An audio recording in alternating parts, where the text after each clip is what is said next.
YouTubers! This is the birthday girl speaking with birthday railway series reading and other videos. Yeah! Tradition, I post a lot of videos on my birthday. We're reading 8 famous engines.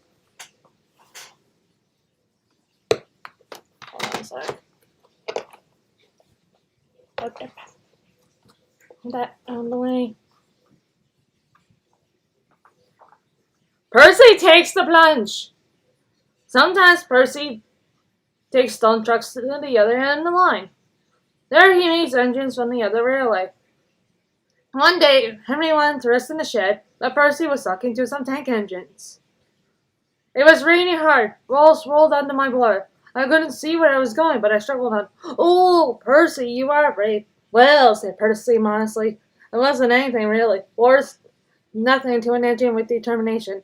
Tell us more, Percy, said the engines.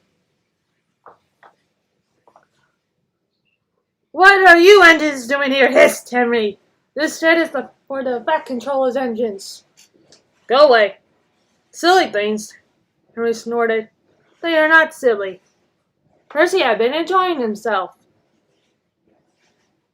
He was cross because Henry had set them away.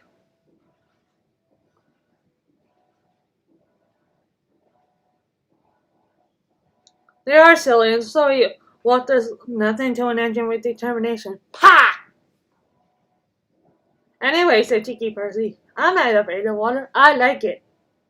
He ran away saying, once an engine attached to a train was afraid of a few drops of rain. Percy arrived home feeling pleased with himself. Silly old Henry, he chuckled. Thomas was looking at the board on the key. It said danger. We mustn't go past it, he said. That's orders. Why? Danger means slowing down something, said Thomas. I went past danger once and fell down the mine. Percy looked beyond the board. I can't see a mine, he said. He didn't know that the foundations of the quay had sunk, and now the rails had sloped downward into the sea. Oh. Stupid board, said Percy. For days and days he tried to slittle past it, but his driver stopped him every time. No, you don't, he would say. Then Percy made a plan. One day at the top station, he whispered to the trucks, will you give me a bunk when we get to the quay? The trucks were surprised. They'd never been asked to bump an engine before. They giggled and chatted about it the whole way down. Whoa, Percy, whoa! Said the driver. Percy. And Percy checked obediently at the distant signal. Driver doesn't know my plan, he chuckled. On, laughed the trucks. Percy thought they were helping. I'll pretend to stop at the station. But the trucks will push me past the board. Then I'll make them stop. I can do that whenever I like. If Percy had been so conceited, he would have never been so silly. Whack, whack, whack.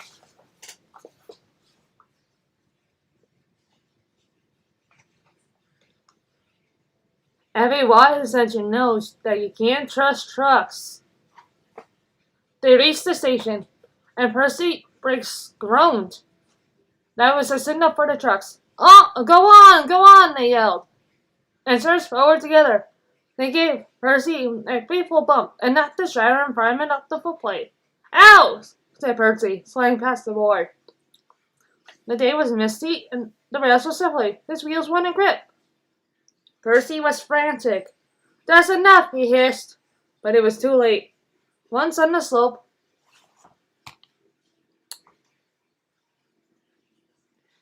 he tobogganed it helplessly down, crashed through the buffers, and slithered into the sea.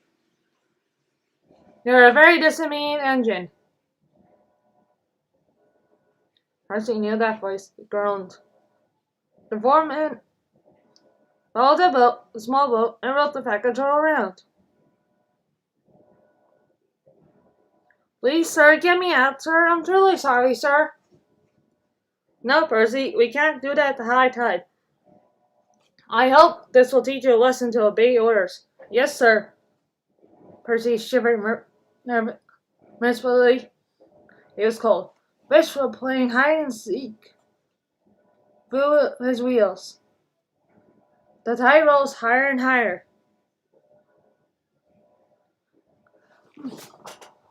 It was filling his position more and more deeply every minute. It was nearly dark when the black rolling cranes cleared away the trucks and lifted Percy out. It was too cold and stiff to move by himself, so he was sent to the works next day on Henry's goods train. Well, chuckled Henry. Do you like the water? No. I am surprised. You need more determination, Percy. Water is nothing to an engine with determination, you know. Perhaps you'll like it better next time. But Percy's quite determined that there won't be a next time.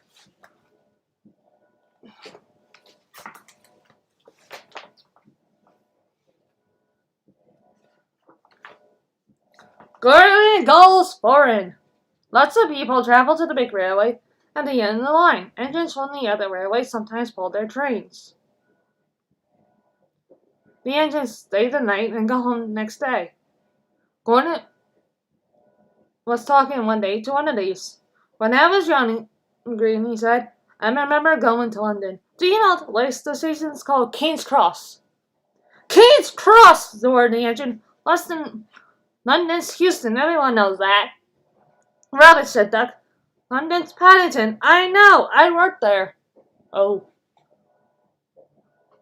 They argued until they went to sleep. They argued when they woke up. They were still arguing when the other engine went away.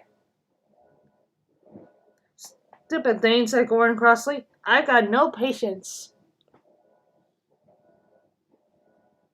Stupid yourself, said Duck. London's Paddington. Paddington! Do you hear? Stop arguing, James broke in. You make me tired. You both agreed about something anyway. What's that? London's not Houston, laughed James. Now shut up.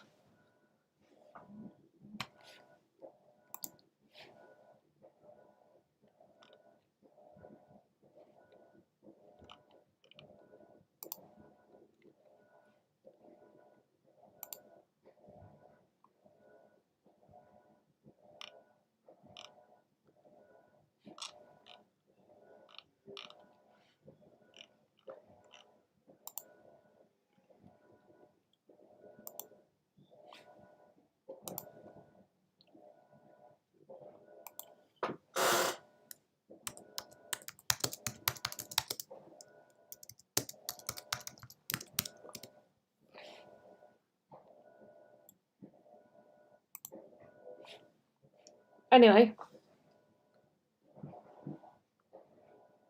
Gordon rolled away, still grumbling. I'm sure it's King's Cross. I'll go prove it. But that was easier said than done. London lay beyond the big station at the other end of the line. Gordon had to stop there. Another engine then took his train. If I didn't stop, he thought, I could go to London. Monday he ran right for the station. Another time he tried to start before the fireman could uncouple the coaches. He tried all sorts of tricks. But it was no good. His driver tricked him every time. Oh dear, he thought sadly, I'll never get there. One day he pulled the express to the station as usual. His fireman uncoupled the coaches, and he ran onto the sign to wait until it was time to go home. The coaches waited in the way of the platform, but the engine didn't come. The boy ran across and spoke to Gordon's driver. The inspector's on the platform. He wants to see you. The driver climbed down from the cab and walked over to the station. He came back in a few minutes looking excited. Hello, said the fireman. What's happened? The engine for the express turned over when it was coming out of the yard. Nothing else can come in or out. They want us to take the train to London. I said we would. if the Fat Controller agreed. They telephoned and he said we can do it. How's that? Right, said the fireman. We'll show them what the Fat Controller's engines. Ugh. Hold on. Can do. Come on, said Gordon. Let's go. They walked quickly over to the crossings and back onto the train. It was only a few minutes before the guard blew his whistle. But Gordon thought it was ages. Come on, come on! He puffed to the coaches. Come on, come on, come on, come on, come on! We're going to town, we're going to town, saying the coaches. Slowly, faster and faster and faster. Gordon found that London was a long way away. Never mind, he said. I'd like a good run to stretch my wheels. But all the same, he was glad when London came into sight. The Fat Controller came into his office next morning. He looked at the letters at his desk. One had a London postmark. I wonder how Gordon's getting on, he said. The station master knocked and came in. He looked excited. Excuse me, sir. Have you seen the news? Not yet. Why? Just look at this, sir. The Fat Controller took the newspaper. Good gracious me, he said. There's Gordon. Headlines, too. Van's engine at London station. Police called to control crowds. The Fat Controller ran along, absorbed. Gordon returned next day. The Fat Controller spoke to his driver and fireman. I see you had a good welcome in London.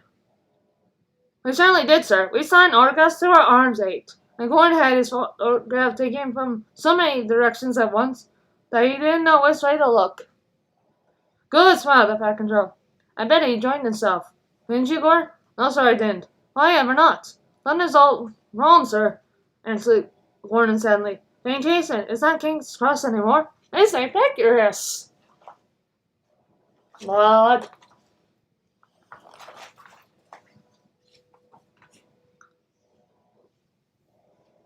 Doubleheader. The Fat Controller gave Gordon a rest when he came back from London. He told James to do his work. Oh no. James the Brains has gotten very conceited.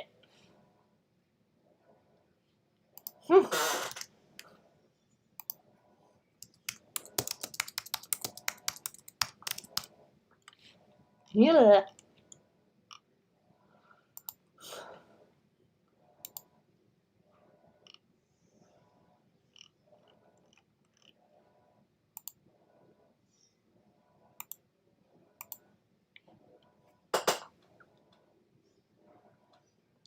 You know, little Toby, he said one day, I have an important engine. Everybody knows it. They come in crowds to see me flash fly. His train makes no difference. I must like his clockwork. They all sit. They watch us driving. Never late, always on time. That's me. Says you, replied Toby cheekily. Toby was out on the main line. The Fat Controller sent him to the works. His parts were worn. They claimed that he trundled alone. He was enjoying his journey. He was a little engine, and his tanks didn't hold much water. So he up and had to stop for a drink. He had small wheels too, and he couldn't go fast. Never mind, he thought. The signalmen all know me. They'll give me plenty of time. But a new signalman had come to one of the stations. Toby had wanted to take Henrietta. The Fat Controller said no. What would the passengers do without her? They wondered if Henrietta was lonely. Percy had promised to look after her, but Toby couldn't help worrying. Percy doesn't understand her like I do, he said.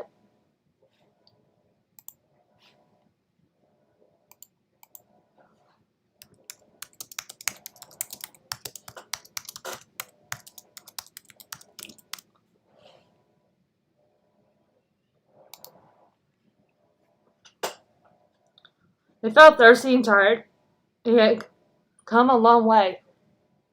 So, distant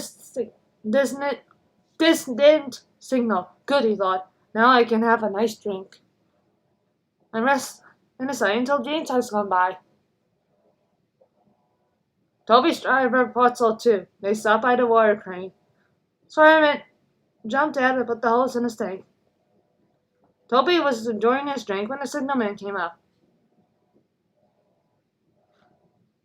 Toby had never seen him before. No time for that, said the signalman. We must clear the road for the express. Right, said the driver. We'll wait in the siding. No good, said the signalman. It's full of trucks. You have to hurry to the next station. They got plenty of room for you there. Poor Toby clanked sadly away. I must hurry, he panted. For he used up a lot of water, and the tanks were still empty.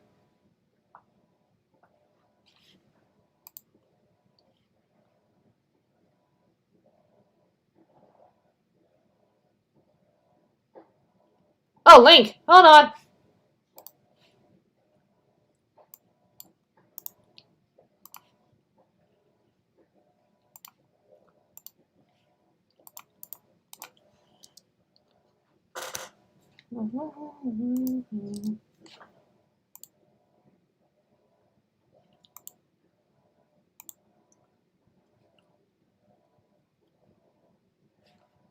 Hold on. Oh, who else is online?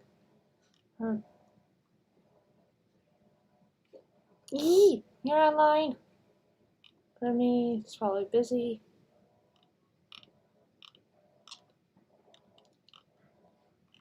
Ugh.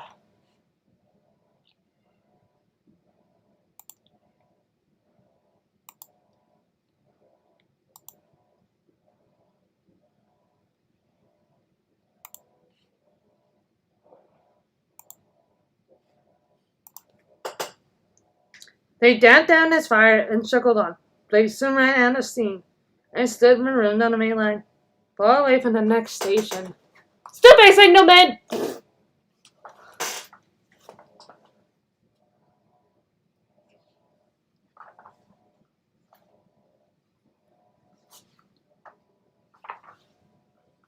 The fireman walked back. He put detonators on the line to warn James and his driver.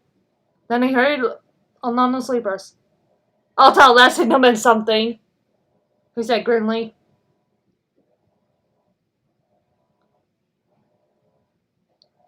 James was fuming when Toby's fireman arrived and explained what had happened. My fault, said the signalman. I didn't understand about Toby. Now, James, said his driver. You'll have to push him. What, me? Snoring James. Me push Toby and pull my train. Yes, you. Gent. The driver, fireman, and the passengers and the guard all said he was a bad engine.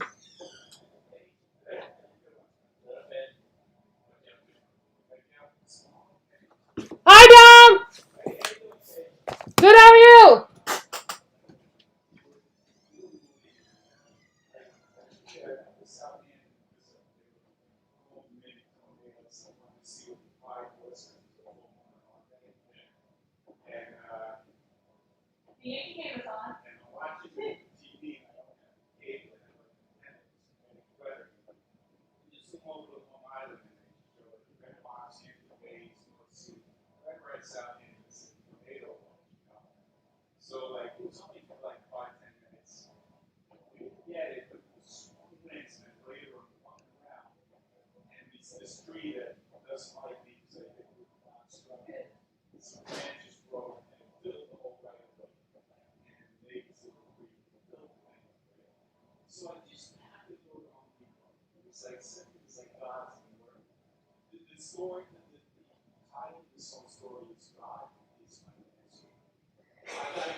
Anyway. All right, grumbled James. He came up behind Toby and gave him a bump. Get on, you, he said crossly. Uh-oh.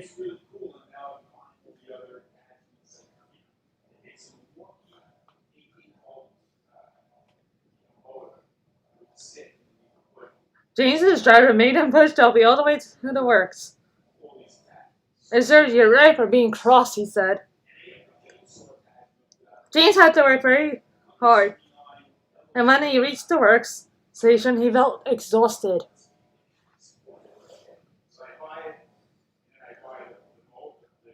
Some little boys ran along the platform. "Cool," said one. "The express is late and double-header too. Do you know what I think?" "I think," he went on, and James could have pulled the drain, so Toby had to help him. "Grrr," said James, and disappeared in a cloud of steam. Whack, whack.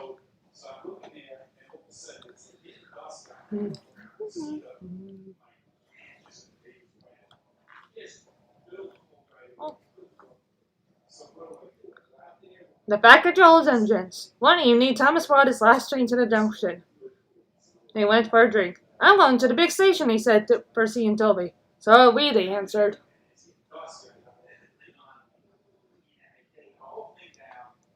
"Do you know," Percy went on, "I think something's up." Toby looked up at the sky. "Where?" "Down here, silly," laughed Thomas. "How?" asked Toby reasonably. "Can something be up when it's down?" "Look," said Thomas excitedly. "Look!" 7 engines from the other railway were coming along the line. "Hello, Ginty," whistled Percy. "Hello, Bo. They're friends of mine," he explained.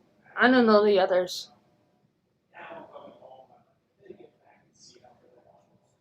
Ginty and Pug whistled cheerfully as they puffed through the station.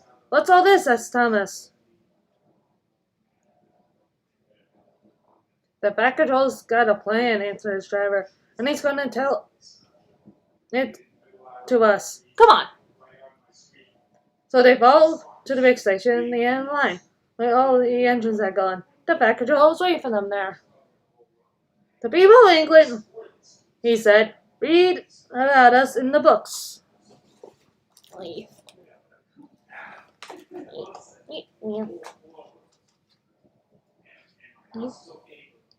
But they do not think we are real."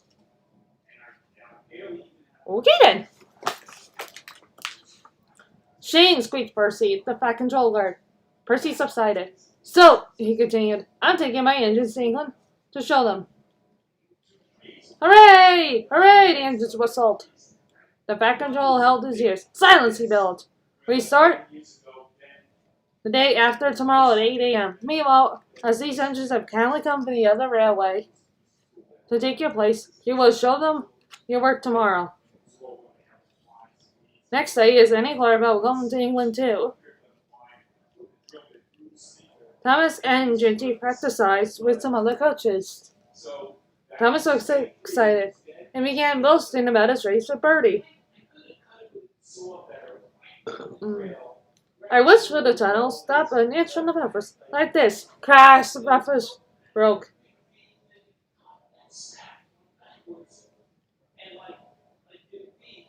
No one was hurt, but Thomas's front was badly bent.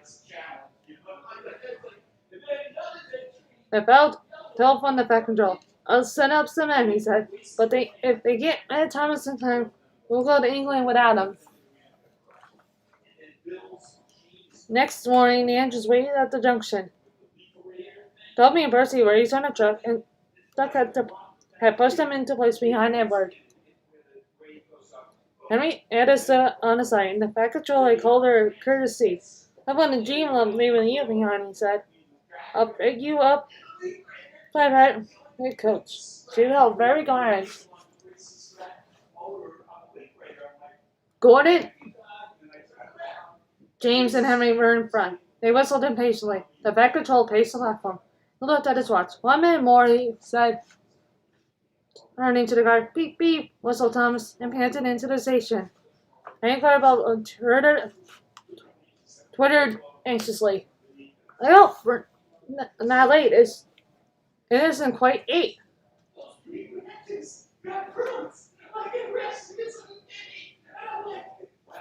"Thomas," said the fat controller sternly, "I'm most displeased with you." You nearly upset my arrangements. Thomas Abbas arranged himself behind. Thomas Abbas arranged himself and the coaches behind deck without saying a word. A fat controller climbed into Henrietta. The guard blew his whistle and waited to fly. Yanks whistled. "Look out, England, here we come!" And the cavalcade puffed off.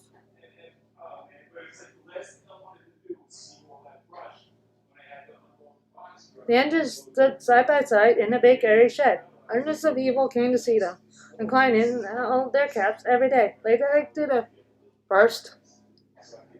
But Harsley felt very bored and we're